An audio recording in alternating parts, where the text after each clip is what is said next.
પ્રતિબંધિત ગોગો પેપરનું વેચાણ પોલીસે દરોડો પાડી 50થી વધુ પેકેટ સાથે સંચાલકની કરી અટકાયત. સુરત શહેરના વરાછા વિસ્તારમાં રાજ્ય સરકાર દ્વારા પ્રતિબંધિત હોવા છતાં નશા માટે ઉપયોગમાં લેવાતા ગોગો પેપરનું ગુપ્ત રીતે વેચાણ થઈ રહ્યું હોવાની વિગતો પ્રકાશમાં આવી છે.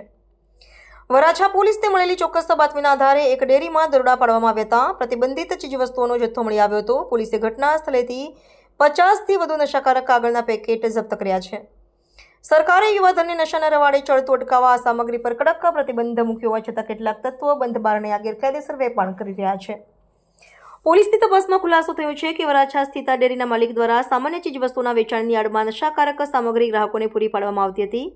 વરાછા પોલીસે ડેરીના સંચાલકની અટકાયત કરી તેની સામે કાયદેસરની કાર્યવાહી હાથ ધરી છે. આ કાર્યવાહી દરમિયાન પોલીસને આશંકા છે કે શહેરમાં હજુ પણ અનેક પાનના ગલ્લા અને નાની દુકાનોમાં આ પ્રકારે પ્રતિબંધિત સામગ્રીનું વેચાણ થઈ રહ્યું છે. પોલીસ હવે આ જથ્થો ક્યાંથી આવ્યો અને તેનો મુખ્ય સપ્લાયર કોણ છે તે દિશામાં ઊંડાણપૂર્વક તપાસ કરી રહી છે.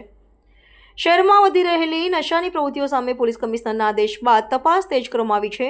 સ્થાનિક રહીશોએ પોલીસની આ કામગીરીને બિરદાવી છે અને આવા અસામાજિક તત્વો સામે દાખલારૂપ પગલાં લેવાની માંગ કરી છે.